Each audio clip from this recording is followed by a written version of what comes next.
Hi, I'm Bill Fukui with Page One Solutions.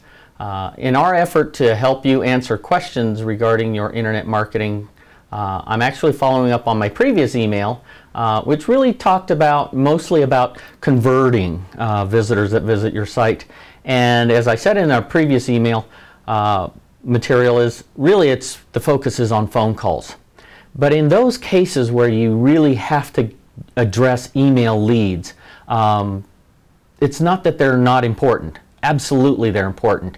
And there are strategies to help you improve your email follow-up to convert a much higher percentage of those, because they are very expensive and valuable. The average practice can spend as much as $250 just to generate one lead.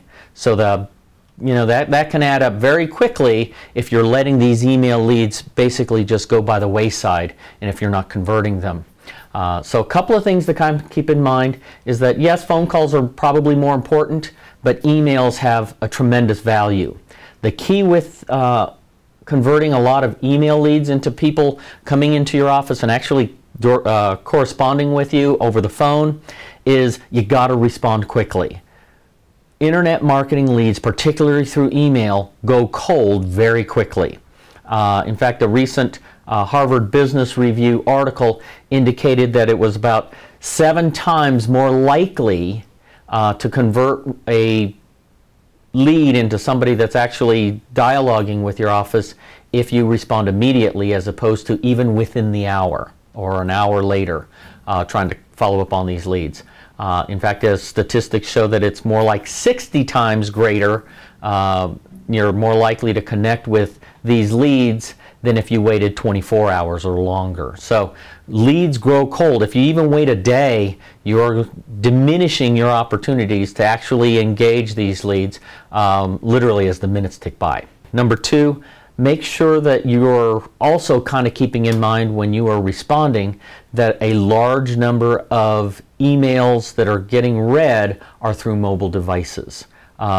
Google's research indicates that probably 82% of smartphone users actually read and send emails through their mobile device. So if you're trying to correspond with somebody, don't always assume that they're visiting and corresponding with you through your desktop.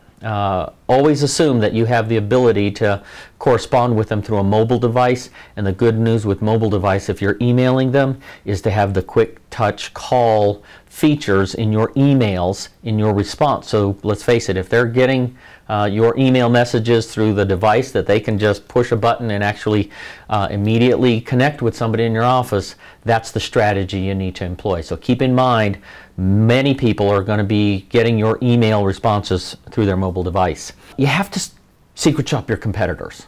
Okay? It's the easiest thing to do is visit their site and ask similar questions that you get and see exactly how they respond. What do they put in their messages? Because even if you're showing up on the first page of Google for different keyword phrases, you have to assume that visitors are going to visit your site as well as others that they find on that first page. So make sure that your message is really distinct and separates you from all the other messages. And one way to do that is through links. Okay? People view email messages differently, and quite frankly, they scan through them looking for links. Make sure that you start forming relationship and rapport using your website as a follow-up tool as much as a lead generation tool. Your website should not only help you generate leads, it should help you close them as well. So many of the pages that you should think about developing aren't pages that you expect people to maybe stumble on. These are pages that are used strategically for sales follow-up. So think about what kind of pages those could be. Those could be consumer resources pages, how to be helpful. These can be also pages that if you want them to print off, they can. But really think through the pages that you're going to be directing them to and make sure it's appropriate for the questions that they're asking. Feel free to call us or email us if you have any questions, or if you have your own questions that you'd like to ask, send me an email and I'll address it in a future video. Thanks.